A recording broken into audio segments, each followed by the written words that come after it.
You can't make it in Canada. You can't make it in the United States of America.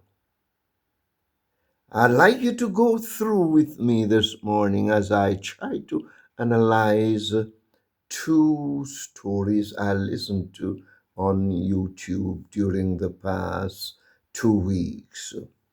One was suggesting that it is so hard in Canada, it is so tough there that you hardly can make ends meet.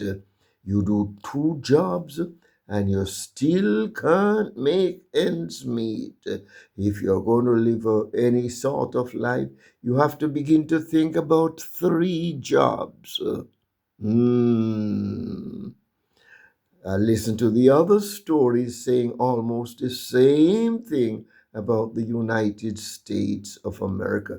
I'm not here to defend Canada or to defend the United States of America. I'm here to help you understand what life is all about.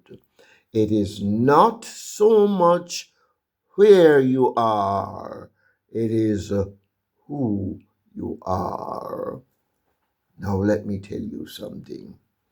I spent some times in the 70s as a student in America. Many of my friends were saying almost the same thing. If you're going to make it, you have to do two jobs. That's during the summertime when we get out there to work, to get some money, to get back to university. Well, I told myself that I was not going to do any two jobs.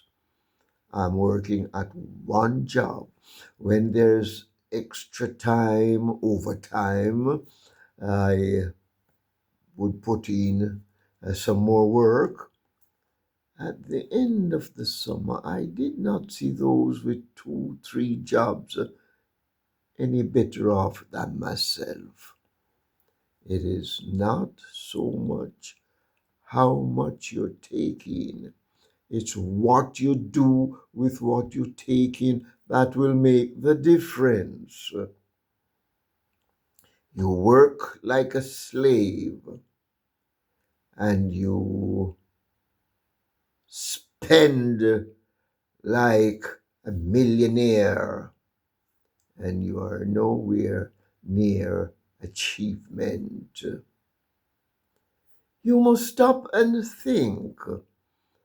I have seen people in Canada who are doing very well, living high class living, and they're not doing anything mean or doing three jobs.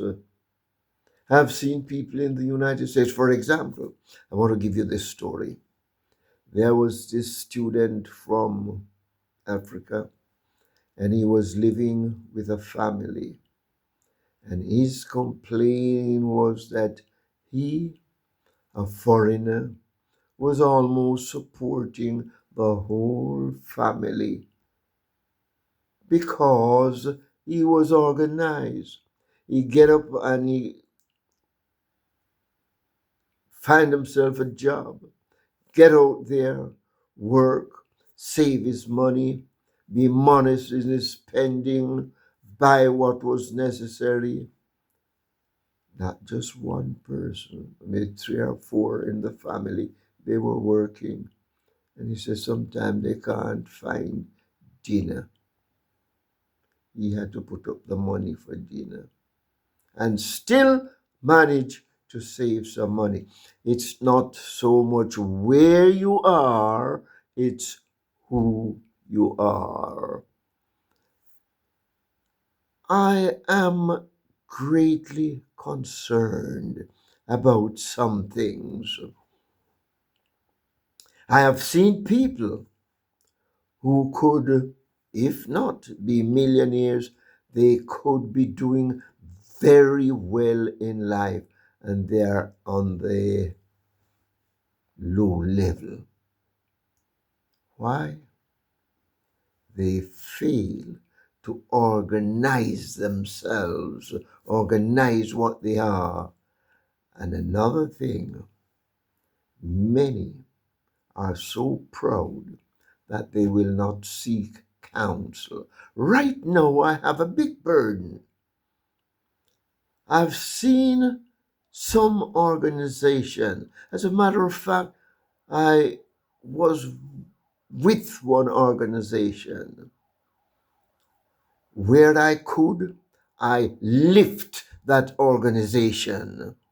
And I tried to show my colleagues that that organization could be vibrant, could be more prosperous intellectually, spiritually, socially, and materially. But because of pride, because of selfishness, they were languishing. They were not growing as they should. The potential was there for them to double and or treble whatever they had. But no,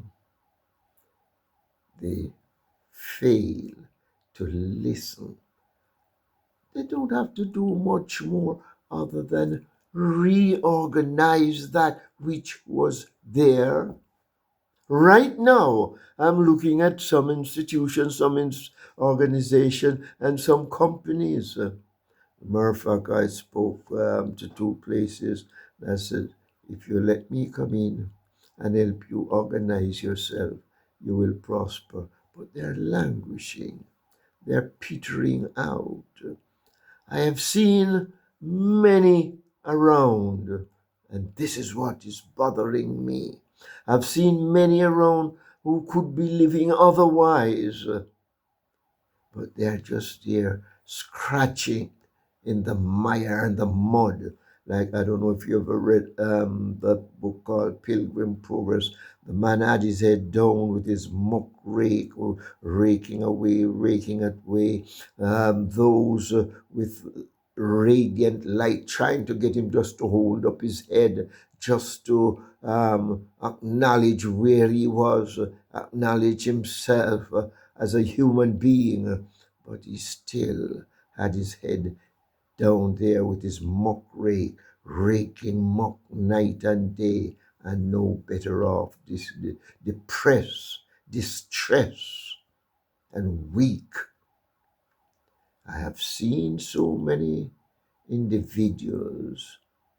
Some of them I could help. Some of them I would like to work with, but their pride will not allow them to open up and be somebody, be the institution, be the organization, be what they could be. Some have picked up some false ideas about being, seeking to achieve, seeking to do better. Some believe it is ungodly to talk prosperity, to talk development, to talk growth, and to talk wealth. Some believe the kingdom of God is so near that they don't have to think of a better life here and now.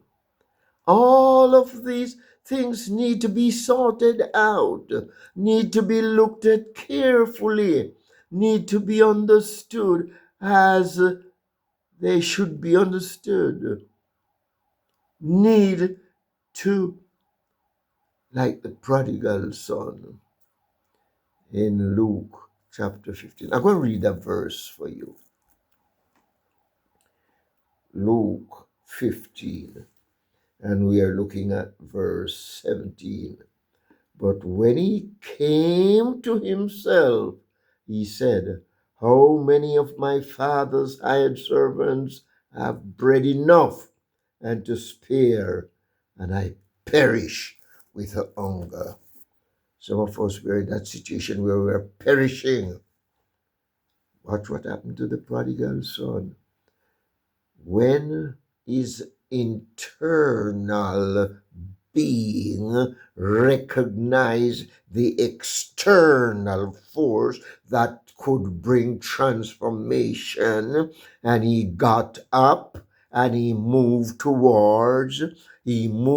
out of the land of prodigality back to a ring on his finger, feast of the fatted calf, room to sleep, love of a father, no more prodigality, came to himself and he moved towards it. If many would just sit down and say, yes, let me accept counseling. I would like to set up a consultancy to help many of those around who are languishing, who could be better, who want to be better, who see themselves as a better being if placed in the right place or the place they should be. You can achieve much more than you are achieving now. So be wise and prosper today. And if you're so inspired, why not follow this channel a little more as I unfold to you some of the things that will make you a better person. And if you desire, seek to consult with me and you will be blessed. Have a very good day today.